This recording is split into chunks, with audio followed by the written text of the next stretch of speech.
전 세계에서 처음으로 한 나라가 아이들에게서 인스타그램을 빼앗았습니다. 그런데 막상 빼앗기고 나서 아이들이 이렇게 말했습니다. 오히려 자유로워진 것 같아요. 2025년 11월 28일 호주 의회는 역사적인 법안을 통과시켰습니다. 찬성 102표, 반대 13표.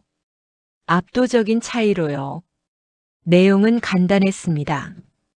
16세 미만이면 인스타그램, 틱톡, 페이스북, 스냅챗, X, 유튜브 이 모든 걸 쓸 수 없습니다. 부모가 허락해도 안 됩니다. 예외는 없습니다. 그리고 2025년 12월 10일 이 법이 실제로 시행됐습니다. 그날 아침 호주 전역에서 수백만 명의 아이들이 스마트폰을 켰다가 이런 메시지를 받습니다. 호주의 새로운 법률에 따라 16세 미만은 이 서비스에 더 이상 접속할 수 없습니다. 한 달이 지났습니다. 결과는요? 470만 개. 법 시행 한 달 만에 삭제되거나 차단된 계정의 수입니다. 16세 미만 청소년 1인당 평균 2개꼴로 당초 예상치를 훨씬 뛰어넘는 숫자였습니다. 그런데 이 법 어떻게 만들어졌을까요? 계기는 아이들의 죽음이었습니다. 호주에서 10대 청소년들이 SNS의 알고리즘에 노출된 뒤 우울증, 자해, 극단적 선택으로 이어지는 사례가 잇따랐습니다. 특히 인스타그램은 1012세 아이들을 일찍 플랫폼에 끌어들이는 전략을 갖고 있었음이 드러났습니다. 청소년 시장에서 성공하려면 1012세부터 잡아야 한다는 마크 저커버그의 2018년 내부 발표 자료가 2026년 1월 LA 법정에서 공개되면서 전 세계가 충격을 받았습니다. 호주 정부가 칼을 뽑아든 건 그 결과였습니다.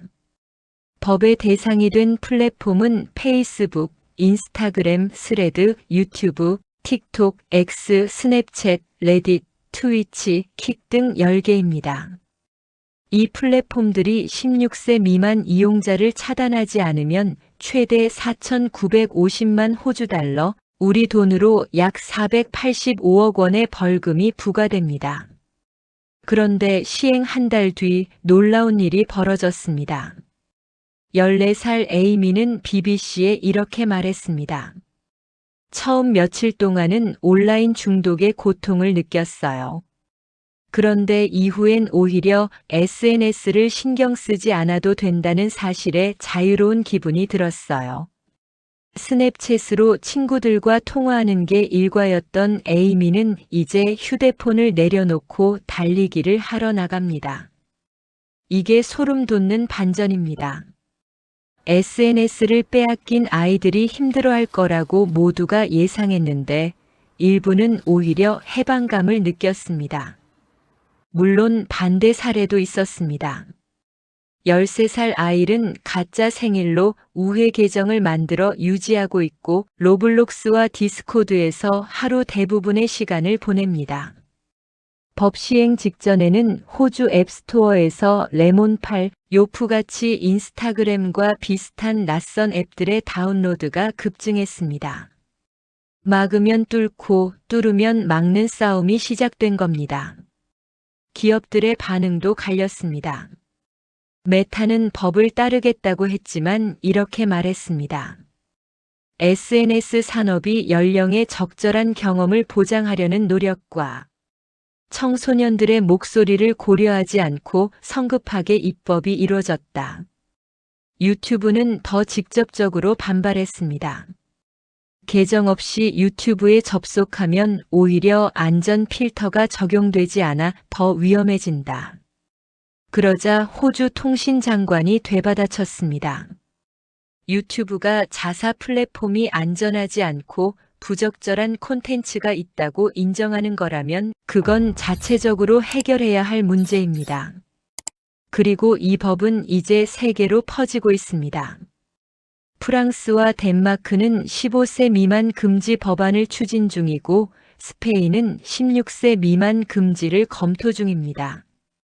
EU 집행위원회는 내년 하반기에 유사한 법안을 제출할 방침입니다.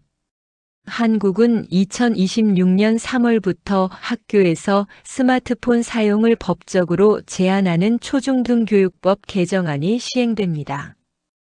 여기서 진짜 질문이 나옵니다. SNS는 과연 나쁜 것일까요? 반드시 그렇지도 않습니다. 가정폭력 피해 청소년이 SNS로 도움을 요청하기도 하고 성소수자 청소년이 SNS에서 자신과 같은 사람들을 처음 만나 위로를 받기도 합니다. 장애 아동이 SNS로 또래 친구를 사귀기도 합니다. 금지가 이 아이들에게도 똑같이 적용됩니다. 반면에 알고리즘은 실제로 아이들을 가장 자극적인 콘텐츠로 계속 밀어넣도록 설계되어 있습니다. 자존감을 깎는 몸매 비교, 가짜 명품 문화, 집단 괴롭힘. 이 모든 것이 클릭 수를 높이고 체류 시간을 늘리는 데 유리하니까요. 문제는 SNS가 아니라 SNS를 설계한 방식이라는 지적도 있습니다. 그렇다면 플랫폼 자체를 금지할 게 아니라 알고리즘 설계 방식을 바꾸는 게 맞는 해법이 아닐까요? 지금 이 순간에도 논쟁은 계속되고 있습니다. 여러분에게 묻고 싶습니다. 지금 여러분 곁에 16세 미만 아이가 있다면 그 아이의 스마트폰에서 인스타그램과 틱톡을 지금 당장 지우는 게 옳은 일일까요? 아니면 아이 스스로 위험을 배우고 선택할 권리를 줘야 할까요? 우리나라도 이 법이 필요하다고 생각하시면 찬성, 아이들에게 선택권을 줘야 한다고 생각하시면 반대를 댓글에 남겨주세요.